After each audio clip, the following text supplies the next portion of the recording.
Hello, everyone. My name is Brittany Simon. I'm 35 years old, an American living in Europe, Croatia specifically, and I am neurodivergent, recently diagnosed autistic, BPD in 2017, and fibromyalgia in 2023. So I've got it all. As many of you know, there is an overlap between neurodivergence and chronic illness. So let's talk about neurodivergence specifically and money making, and then we'll talk about chronic health maybe in a different podcast. But in today's podcast, I want to focus on how to make money as a neurodivergent person, but really it's the why we make money. I think a lot of people forget that money is cultural. It's a construct. It's built off of an idea that something is worth something and you exchange it for something else.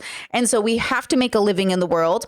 We have to protect ourselves, and we have to have a way to pay for the basics: food, shelter, and transportation in this instance. It's usually food, water, and shelter, but food, transportation, and shelter are actually, I think, much more important in America and even in Europe. But specifically, since I'm American, we'll kind of talk about the American economy and focus on that. So I want to share with you some numbers so you understand my life and how I've grown and how I've had a much better and healthier relationship with money. Because in the past, if you don't know my story, I didn't plan for my future. I didn't think I'd have much of one. I really thought I would die young, and I didn't think there was a reason to save my money or plan for my elder years. Now that I've moved forward and I've gotten healthier, I've gone to therapy, I've recontextualized my why for existing. I've also recontextualized my why for money making. So I have found one of my old journals, and in one of my journals, I actually have like a sheet of expenses and rent due and how much money I wanted to make and how much I was making at the time. So I wrote down some numbers here. In 2013, I was making $27,000 working 2 jobs, which is equivalent to the purchasing power today of about $36,566.02. So in 2013, I was living in Seattle in the Pacific Northwest. I was roommating, working on my mental health, undiagnosed at the time, and burning out constantly, just a constant burnout. I was also attempting to be very extroverted. I was working 2 jobs and trying to socialize in the evenings, on the weekends, third places, just trying to make friends and establish myself as a person in her 20s. I'm 35 now, so this would have been almost 10 years ago. So, you can do the math. But in 2015, so literally 9 years ago, almost 5 years or 10 years ago, I was making $28,800. So I had gone up almost $2,000, which is the equivalent purchasing power of $38,356.42. So not much, but something had occurred, still working 2 jobs. So I've always worked 2 jobs, 2 to 3 jobs. And that's always been my passion. I wasn't very good at school, not surprising, especially since I'm almost positive I also have ADHD. So let's kind of take that into consideration. And my focus and prioritization and procrastination were very difficult to contend with. From executive dysfunction issues to just burnout in general. During my autism assessment, they had me kind of write out my work history. And I noticed in myself a pattern of burnout every couple years, but the one job that maintained was this one, YouTube. So while working YouTube and nannying and doing other jobs, I was able to always kind of make my rent. But to be honest with you, in my 20s, I was late on rent. I was in huge amounts of credit card debt. I had car loans. I was constantly either buying new cars or switching out new cars, or I wasn't learning the lessons I was supposed to learn. And to be honest, until I turned 30, I hadn't really ever planned for the future. So once I turned 30, my life changed. I started planning for the future, and I've doubled my yearly income. So now I make a really consistent average $5K a month. Some months I make more. I work an average of 56 hours a week, 7 days a week. And I'm always looking for new ways to adapt to the market, and living within my values is kind of key here. I'm always looking for ways to make more money while living within my values. So as a more progressive person, I'm always trying to make sure that I'm not, I'm trying to focus that I'm always harm reducing.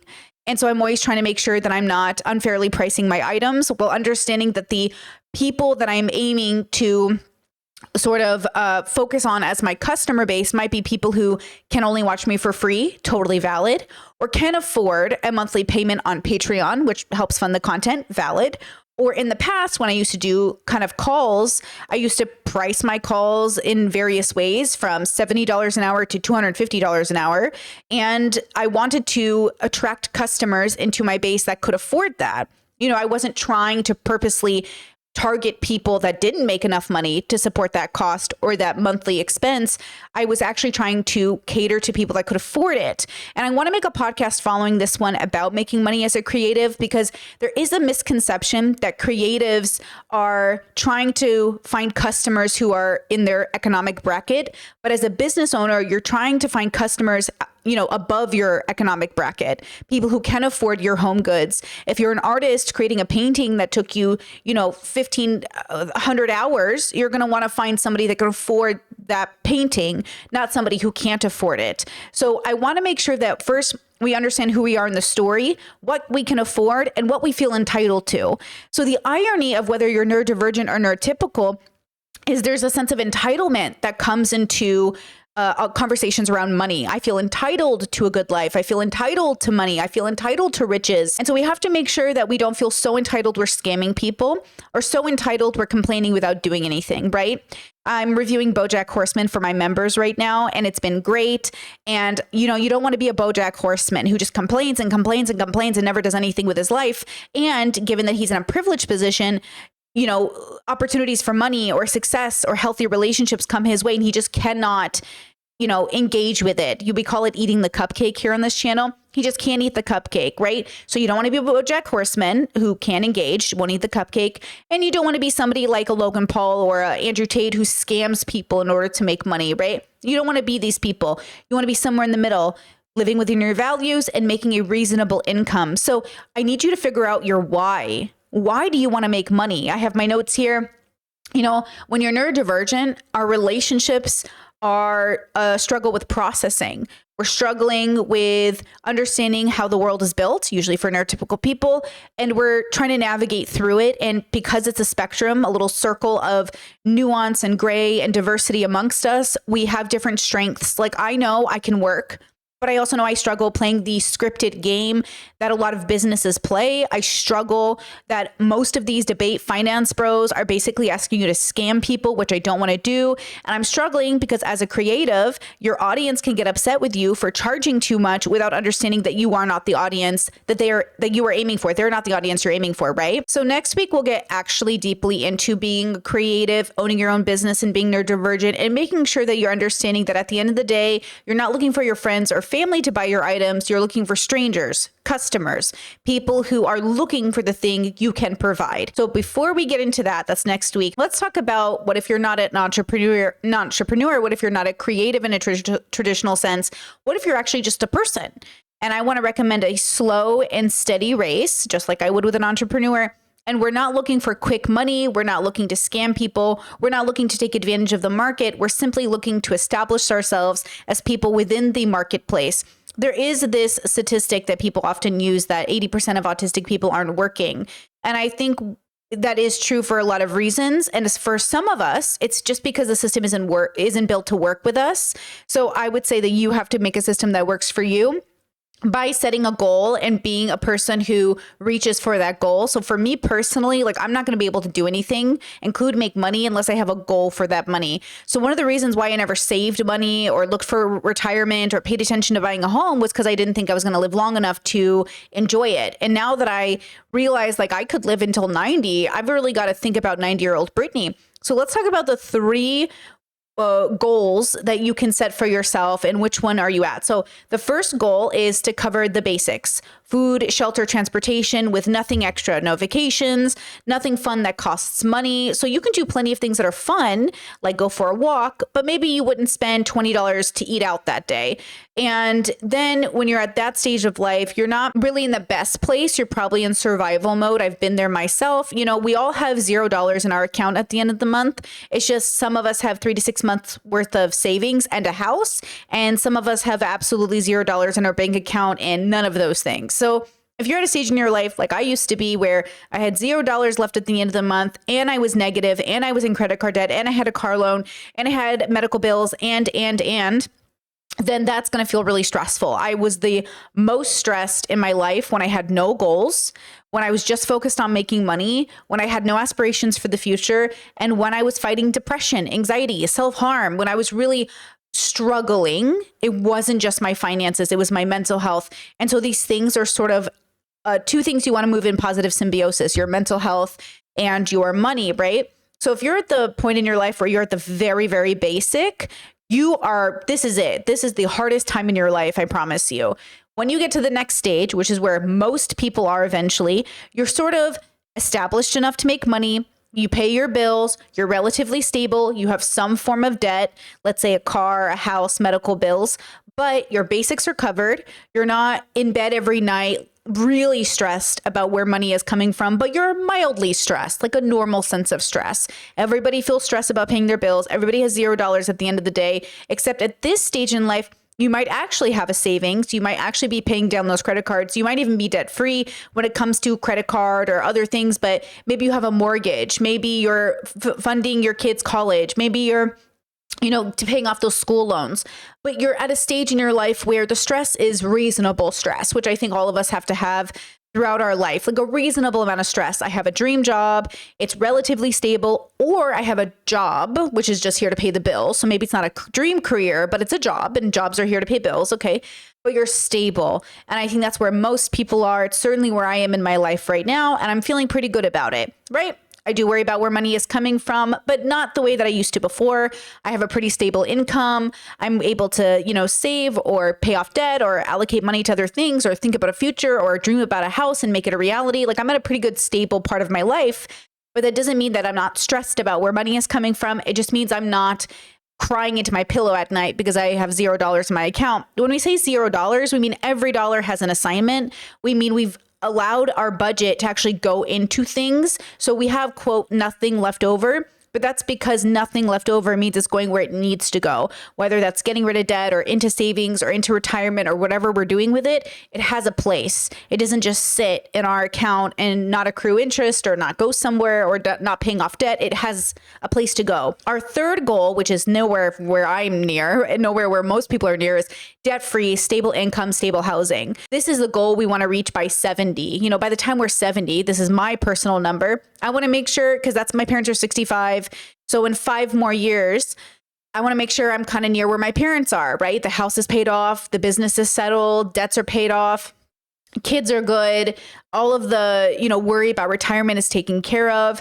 And I'm not living paycheck to paycheck. That's really kind of the goal here. But that's for our 70s. So you now, whether you're in your 20s or 30s or 40s, you got to do it now because you got about 30 years to really dedicate to that plan, which is more than doable. It just takes a lot of introspection and self-awareness to kind of reach those goals. And yes, there is a step-by-step plan you can, utilize, but it comes in all shapes and sizes based off your circumstance. So since I don't know your personal circumstance, I can't take all those things into account. So again, we're not focused on that step-by-step today. What we're focused on is why. Why do we want to make money? Now, if you just want to pay your bills, you can get a job. If you want to go to work every day loving what you do, you need a career. You need something you're passionate about that you utilize into money making, and then you live within your means. So my personal philosophy is live like a teacher, retire like one. If you don't know, there is a group of teachers that tend to retire as millionaires, right? That's kind of our goal. Live like a teacher. So on a teacher's salary, pretty humble, but retire a millionaire. That's kind of our goal. And even in this economy where inflation is constantly going up and $1 million doesn't sound like a quote lot, it's better than zero. I can't believe how many finance shows I watch, how many books I've read, how many documentaries I've seen of elderly people reaching 70 to 80 years old with absolutely no retirement, absolutely no savings, and absolutely the house is not paid off. They're struggling. You don't want to be there. I don't want to be there. And as neurodivergent people, we are at higher risk for it. Neurodivergent people are at higher risking of unaliving because they're not adapting to society. I'm not asking you to adapt to society at the risk of yourself. I'm asking you to adapt to society at the benefit of yourself. And then I'm asking you to kind of build a life worth living that is unique to your neurodivergency. So I always say my home is my bubble. My home is my safe space. I create a life at home with my partner, with myself that is working for me. And then I go to work every day. I mask appropriately. I am as authentic as I think is as appropriate. I work within my disadvantages and my strengths. And as somebody who really believes in self-motivation and really believes like life is worth living, I only know life is worth living because I've tried everything else.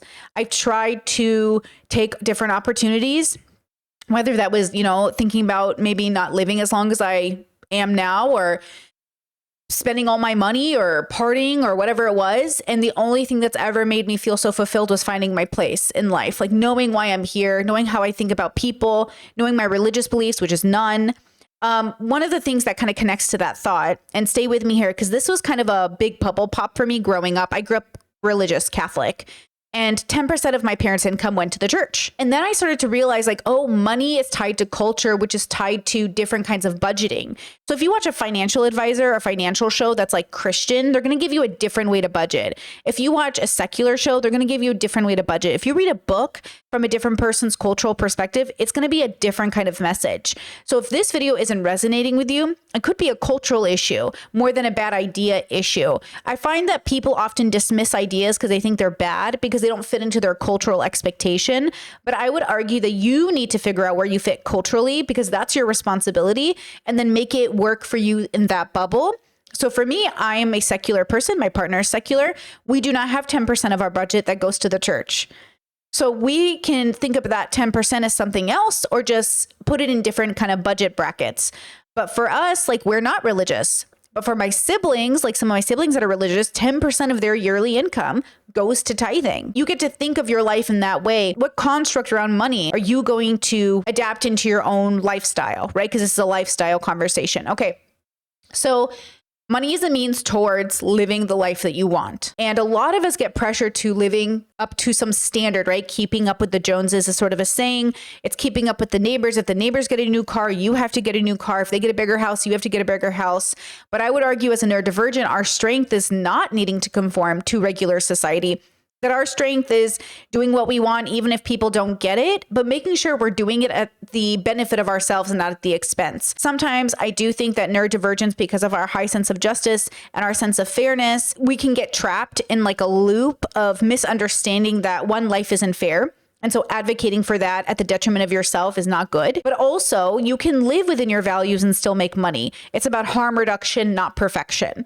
So I work really hard to harm reduce, but I'm not aiming for perfection because we all have to survive in this capitalistic hellscape. Do you know enough about yourself to cover your basics? Do you know enough about yourself to want to budget? Now, the word budget can be pretty triggering for some people. For myself, I like structured things. You know, I thrived in religion because of the 10 Commandments. I was like, great, I love rules. I love structure.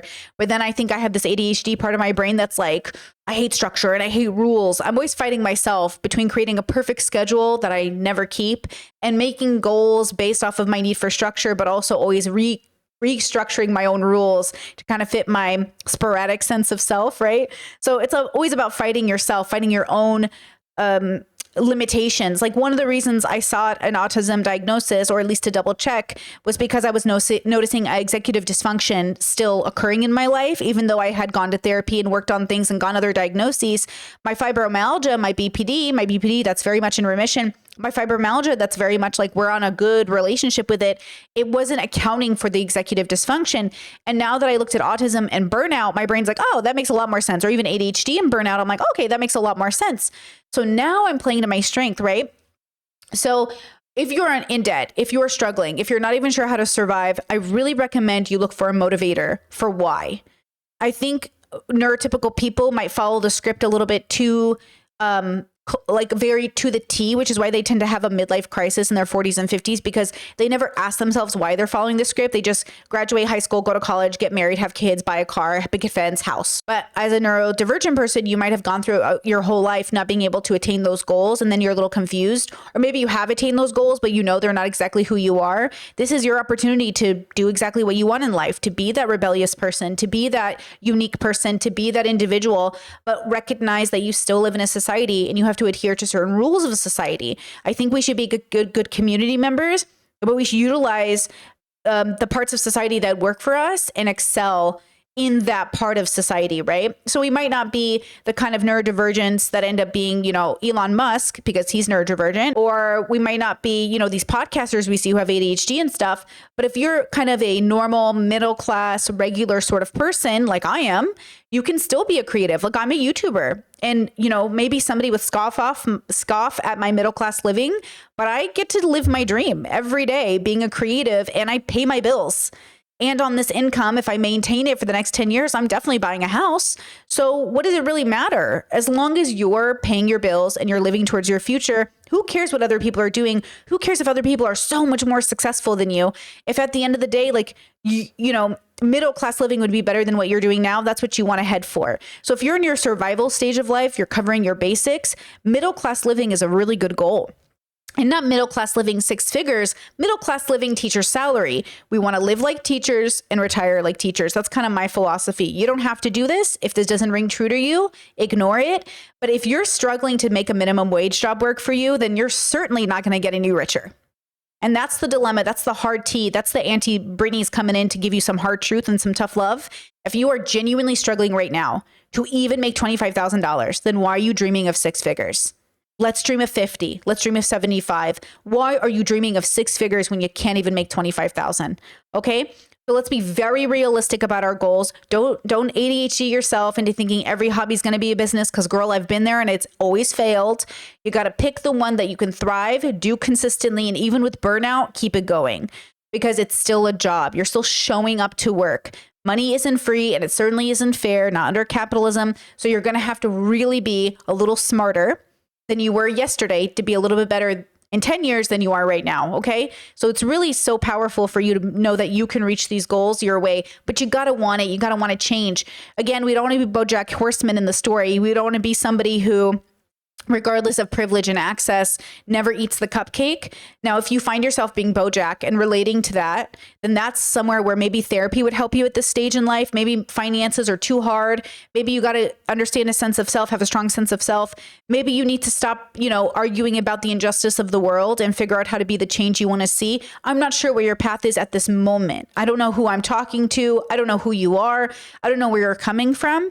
But if you're at the stage of your life where you're truly ready to change it and make it better, then you got to get to know yourself enough to know why you want to make money in the first place and how you're going to take care of 80-year-old you. 80-year-old you that has Alzheimer's or dementia or cancer, 80-year-old you that has siblings you want to take care of, or 80-year-old you that plans to have kids and you want to take care of them. You got to think about that. And that allows for long-term planning. Because like I said before, if I don't have long-term planning, I don't know what I'm doing.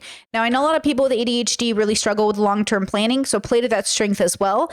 Maybe short-term planning for you is a month, 6 months, or a year. Play to that strength. That's okay. No big deal. Because even in knowing where you're going to be in a year is much more helpful than not knowing where you're going to be tomorrow. Okay, so we're going to focus on that, right? So all of our beliefs around money comes from culture, our family, our education system, and our own personal relationship with it.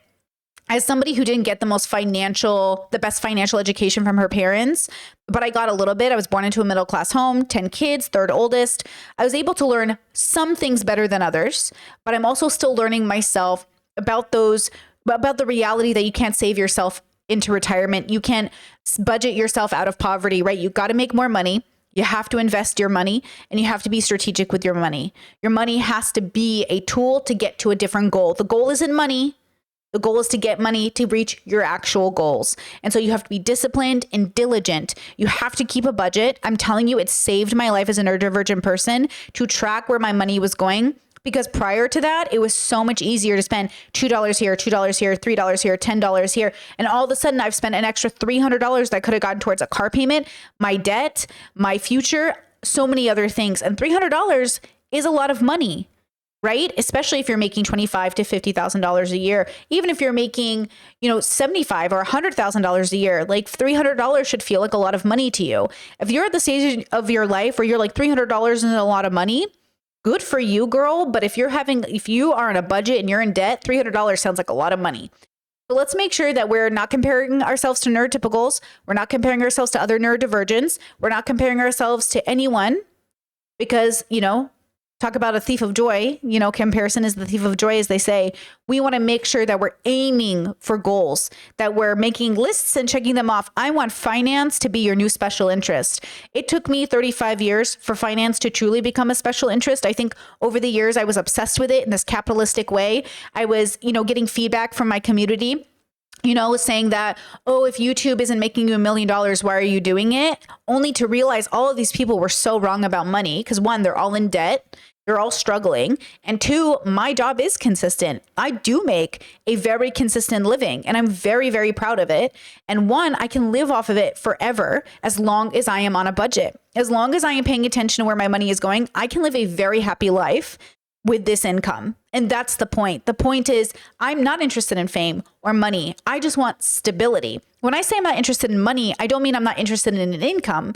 I mean, I'm not interested in millions of dollars. I don't think you need millions of dollars, not upfront at least, maybe over time, which is why we live like a teacher now and retire like a teacher then, which is to retire as $1 million teacher. The idea is that your net worth will get you through your senior and elderly years into your death. You're preparing for death. You live a life to prepare for death, but the journey is the living. The journey is worth it. So for me personally, I'm excited. I'm having a lot of fun. I'm definitely like a little obsessed because I just like love to read. I've read so many finance books, and don't read the finance books that are like scammy, Rich Dad, Poor Dad. Don't read those books. Read books from economists, read books or watch people who are in finance, watch business people, but take it with a grain of salt. Be weary, I think, of the business bros who are in businesses where it's all about making as much money on their customer instead of the appropriate amount of money. I think the reason next week we'll talk about being a creative and making money is because you want to charge enough money to get the upper middle class to buy from you, right? Because you're not trying to get people in poverty to buy from you. They shouldn't be spending money on your product, right? If you are in poverty, you shouldn't be spending money on a $50 pillow. Like, that's not your budget, right? Your budget is watching free YouTube videos, which we all love.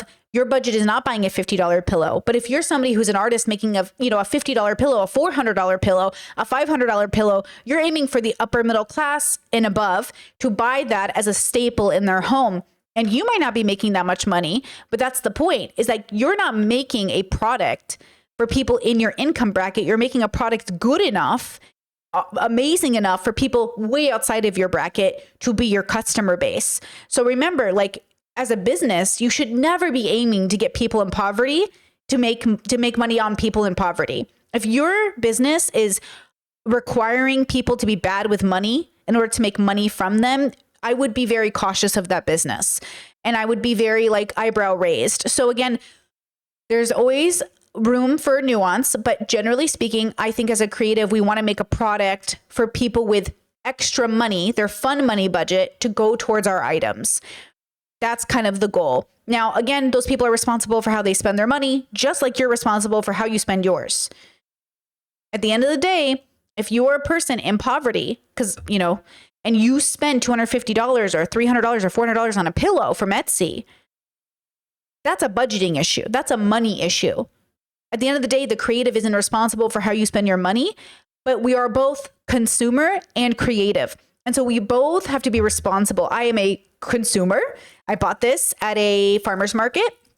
Okay, it was like $35. I've had this set for a really long time. I bought this at a farmer's market. I really love it. I've had it for probably 4 years maybe. Okay, I love my jewelry. I save my jewelry. I spend $35 to $100 on my jewelry, and I always save it. I keep it for years. Like, the only reason I get rid of jewelry is because it breaks or I can't mend it. This is a very different, okay. And on the other side of that farmer's market, as a consumer, I've also been a farmer's market kind of seller, but not at a farmer's market. I've also sold on Etsy. I realized it wasn't for me. One of those ADHD hobbies turned into businesses that didn't go anywhere. But I learned I'm not very good on Etsy. I'm much better as a consumer, but I still have to budget my consumption. I still have to budget my farmer's market spending. Because at the end of the day, that farmer's market person isn't responsible for how I spend my money, but I am. And at the end of the day, that farmer's market person needs to sell items at a rate that they get paid, and they make a little bit of extra, and all the materials are paid for, which means it might not be for you as a consumer, but it is for somebody. If you go to a farmer's market, at least the ones that I've been to, they're pretty expensive. And they're pretty expensive because doing anything organic and homegrown is more expensive because it's not mass produced. Mass production is usually at the benefit of those in poverty, and yet at the expense of those in poverty. So the irony isn't lost on me.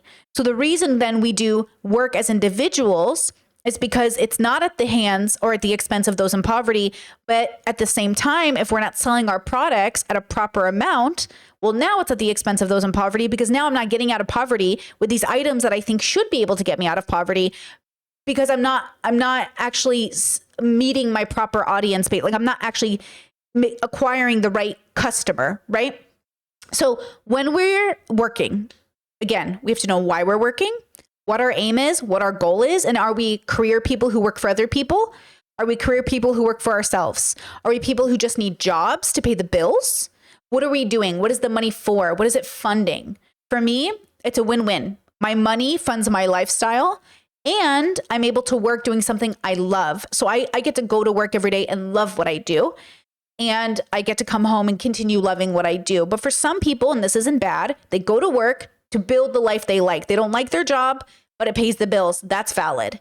Because at the end of the day, when we're talking about being a whole human being, right? My theory around being a whole person, finance is just the way you survive in the world at the end of the day. Finance at the end of the day is how you feed yourself and clothe yourself and get yourself medical care. Because even though I'm in Europe now, okay, and I pay into socialized medicine and I still pay. I still have to pay. It's way cheaper than American, right? I've spent like $16,000 on medical care in 1 year in America, right? Like I know how expensive it can be, but in Croatia, I'm still paying into something. You still need money even when things are socialized. Okay, you still need some means of paying rent and buying groceries and doing all the things you have to do in a world that isn't fair, but also in a world that is full of constructs. And again, depending on why you think humans are on the planet or how we got here, that's going to play into your belief around money. Since I believe we're evolved animals on a planet, I don't feel entitled to, quote, a good life, though I feel entitled to being a part of a construct in a society that is focused on giving people a good life, right? I want to raise people out of poverty. I want to give people a way out. I want to give people access to joy. But at the same time, I'm not entitled inherently because I don't think animals on a planet would ever be entitled. I think that entitlement comes from a sense of, I deserve this. The same people, the same bros who scam people out of money because they think, we're just all on a planet. We're all going to die. I'm entitled to money. They're going to scam you. In the same way, people might be BoJack Horsemen who feel entitled to their life going the way they want without putting in any of the effort. You do not want to be somebody who doesn't put in the effort. And then when you put in that effort, you want to do it with wisdom. And that's the part that's hard. How do I put effort into my life with wisdom when I don't have any? I don't know, girl, story of my life. I'm always working on that wisdom. But what I've learned over time is that it all came from my perception about life. What it meant to be Brittany, what it meant to be alive, why was I aiming for those goals? And then I could create a world around that much more easy. And I've been really consistent for a few years now. I feel very stable in my income and in my job. And though I'm not famous or a millionaire, I'm making enough to live my life. And in those 10 years, I'll have a house. And then in those 30 years, I'll be retired and I'll be in a pretty comfortable place. Again, I don't need to be rich to be comfortable, but I do need to be stable. And stability is really difficult when you're chronically ill and when you're neurodivergent and you're dealing with burnout. So get ready because you will burn out. Just make sure even your burnout is a part of the stability. That's what I've learned is that my burnout is now a part of my stability. Instead of looking at it as something where when it happened, I'd have to start from zero again. I don't start from zero again. If you looked at my burnout pattern during my autism assessment, it was like every 2 years I would burn out and restart again. Burn out, restart. Now when I burn out, I just take a day off and then I get back on the horse. I don't have to go back to zero. I don't have to start again. I don't have to destroy my life or shave my head or get a new job. I don't have to start again. I just take a day off. And that is where I want you to get to too, but I can't get you there. I don't think you can get yourself there if you haven't already without knowing why. And so we have to really understand why we do anything that we do, but especially why do we make money? At this point in the podcast, I think I covered enough of the basics and the basis for us to have next week's podcast, which is about creative work and neurodivergency and making money. Because I know as a neurodivergent myself, I always dreamed about having my own business. I mean, I've dreamt about it since I was 11. I've been working since I was 11, but I failed and failed and failed and failed and failed time and time again. Because of, well, lots of reasons. We'll go over that next week. But if you have any comments about it, questions about it, let me know because I will build that podcast off of those questions. I'm a big fan of watching other entrepreneurs and other creatives make life work for them. But again, not at the expense of the community and certainly not in the way that these finance bros have done it. I really don't like the way they do business. So if you're a person who wants to ethically be a creative and make money, next week's podcast is for you. All right, girls. I'll talk to you again then. Have a great day, and I'll see you next podcast. Bye. Stuck in my head in real life. while I'm in bed. My belly's being fed and I'm okay. I'm just fine, yet all I do is whine. Not to you in my mind, cause I know I don't make sense. I've been nothing but blessed, so why's my life a mess? Please tell me, cause I'm sick of thinking. Yeah, I'm sick of reaching out for the truth and living life as a fool. Dun